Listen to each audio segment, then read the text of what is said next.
Hello అండి, నమస్తే అందరికీ. ఈ చీర వారాహి అమ్మవారిదండి. రేపటి నుంచి నవరాత్రులు కదా, అమ్మవారి చీర కట్టుకోవాలనిపించి తీశాను. మేము ఫస్ట్ టైం కాశీ వెళ్ళినప్పుడు అక్కడ వారాహి అమ్మవారి టెంపుల్లో అయితే ఈ చీర తీసుకున్నాను.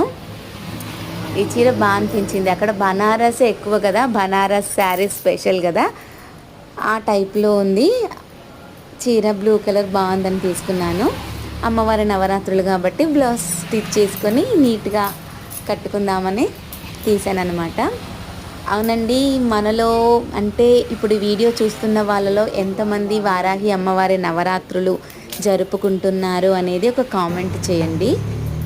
నేనైతే వారాహి అమ్మవారి నవరాత్రులు అయితే గత 3 సంవత్సరాలుగా చేశానండి. ఇప్పుడు 4వ సంవత్సరం అనమాట. నాకు వారాహి అమ్మవారంటే చాలా ఇష్టం అండి. నేనైతే తప్పకుండా నవరాత్రులు అయితే జరుపుకుంటాను.